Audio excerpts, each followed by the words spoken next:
Bonjour les petits loups. Alors aujourd'hui je vais vous lire l'histoire de Le loup qui découvrait le pays des contes.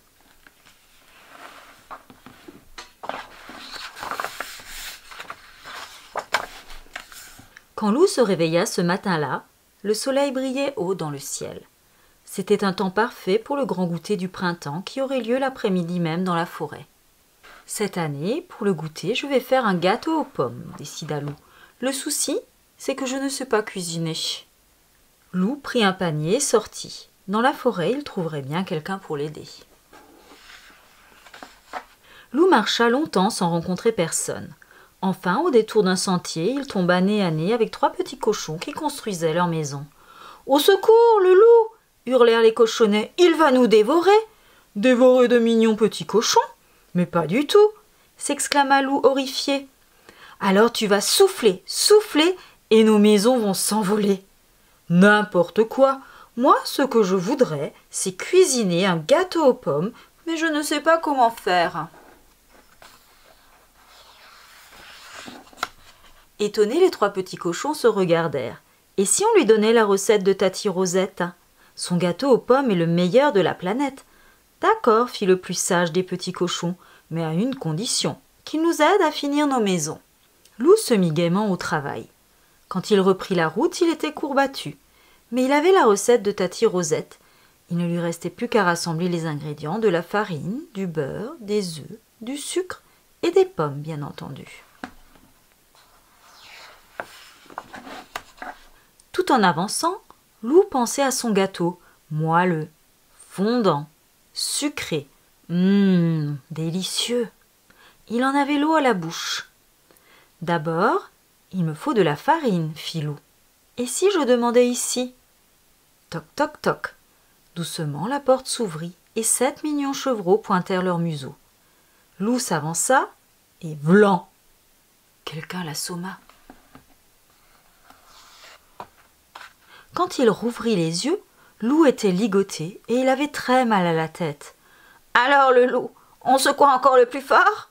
gronda la maman chèvre. « Certainement pas, » protesta Loup. « Je voudrais de la farine, c'est tout. »« De la farine pour montrer patte blanche et dévorer mes chevreaux ?»« Non, » bredouilla Loup, « de la farine pour faire un gâteau. » Par chance, la chèvre adorait cuisiner.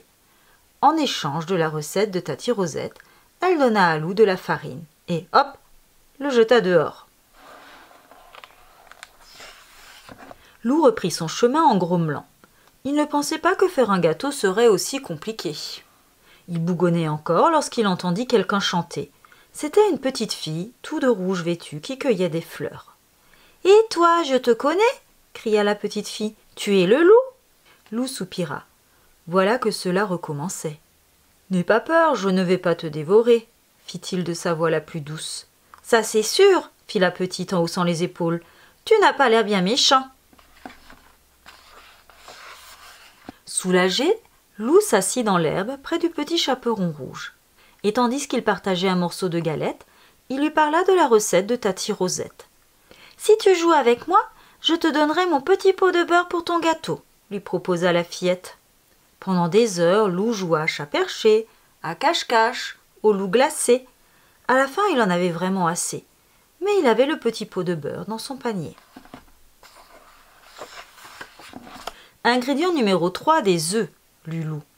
Justement, il y avait un nid juste au-dessus de lui. Courageusement, Loup commença à grimper, quand un cri le fit sursauter. Au pied de l'arbre, un renard venait d'attraper une petite poule rousse. « Ce soir, tu cuiras dans le chaudron !» se réjouit le renard. « Ma vieille mère et moi, nous nous régalerons. » Pauvre poulette, pensa Loup, je ne peux pas la laisser se faire croquer. Sans bruit, il descendit de son perchoir et suivit le renard. Profitant que le renard s'était endormi, Loup s'approcha et délivra la poule. « Pauvre de moi !» gémit-elle. « Échapper au renard pour finir dans la gueule du loup. »« Rassure-toi, je ne vais pas te manger, » lui promit Loup. « Allez, cocotte, filons d'ici. » Pour remercier Loup, la petite poule rousse proposa de lui tricoter une culotte qui ferait de lui le plus coquet des loups de la forêt. « Non merci, fit Loup. Je préférerais quelques bons œufs frais. » Loup se remit en route. Apparut alors devant ses yeux ébahis une jolie maisonnette toute de pain d'épices, de sucre et de biscuits. « Voilà qui tombe bien !» se réjouit Lou en détachant un morceau de gouttière. « J'ai besoin de sucre pour ma recette. » Aussitôt la porte s'ouvrit et une affreuse sorcière surgit. « Cric crac croc, qui grignote mon logis ?» grogna-t-elle. « Un loup ? Pouah, je vais le transformer en poulet, ce sera meilleur à manger. »« Certainement pas !» cria Lou terrorisé, et il se carapata. Lou courut, la sorcière à ses trousses. À bout de souffle, il arriva devant une chaumière et s'y engouffra. « Bonjour, mon ami !» le salua Blanche-Neige. « Qui te poursuit ?»« Une sorcière !» paniqua Lou. « Elle veut me transformer en poulet !»« N'aie crainte, elle ne te trouvera pas ici.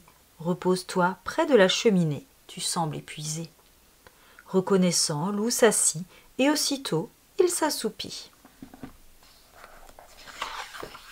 Au réveil, Lou raconta à Blanche-Neige toute son histoire, le goûter, la recette de Tati Rosette et toutes ces choses bizarres qui lui étaient arrivées. « C'est parce que tu es dans la forêt des contes, » lui expliqua la jeune fille. « D'ailleurs, voici de belles pommes pour ton gâteau. » Lou regarda les magnifiques pommes rouges avec inquiétude. « Promis, la méchante reine ne les a pas touchées, » rit Blanche-Neige. Lou la remercia, rassurée. « Miroir, mon beau miroir, dis-moi qui est le plus chou des loups. »« C'est Lou le plus chou, » fit le miroir amusé. « Et si on le gardait avec nous ?»« Non, cher miroir, répondit Blanche-Neige, renvoie-le vite dans sa forêt. Mais avant... » Et Blanche-Neige déposa un doux baiser sur le museau de Lou, qui se sentit rougir, partir, rougir, partir. Lou secoua la tête tout étourdi. Il était de retour chez lui. À ses pieds, son panier était bien rempli. « Youpi ! J'ai tout ce qu'il faut pour préparer mon gâteau. Vite, au fourneau !» Dans sa cuisine, Lou suivit à la lettre la recette de Tati Rosette. Il coupa, versa, mélangea. Lorsque tout fut terminé, son gâteau était gonflé et doré à souhait. C'est alors que, toc toc toc, on frappa à sa porte. « Salut mon chou !» fit Mère Grand. « On est venu pour le goûter. » C'était l'heure du goûter. Autour de la table, les amis du loup étaient déjà installés, impatients de se régaler. « Ah, te voilà enfin !» s'exclama Valentin. « Que nous as-tu donc amené ?»« Le gâteau aux pommes de Tati Rosette, » fit Lou, « et aussi quelques nouveaux amis. »